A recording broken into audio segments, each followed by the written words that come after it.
So this is the S1103B. This is a 40 GHz synthesized signal generator.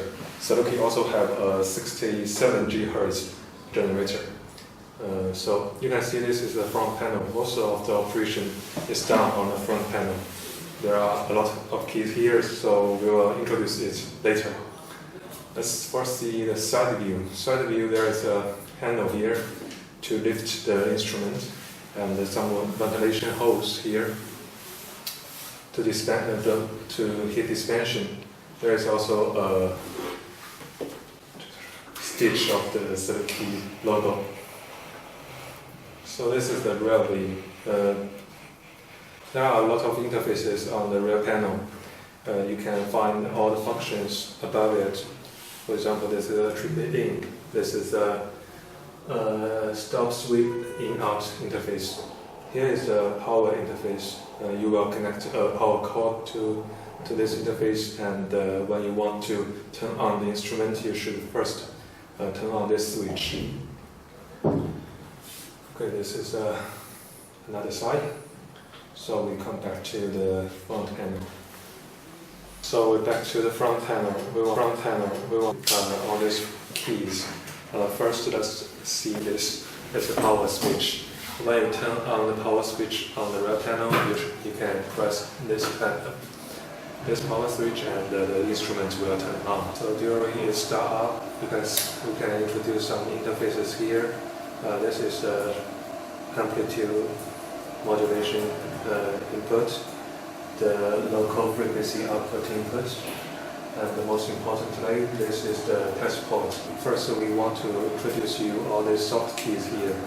The soft keys is corresponding to the function listed in the screen.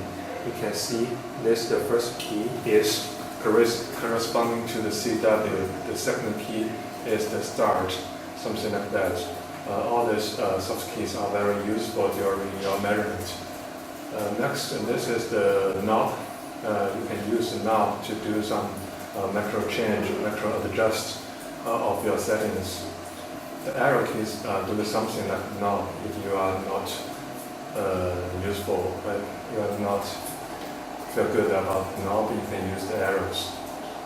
There is a save and recall. You can save some user status and recall them when you want to use them.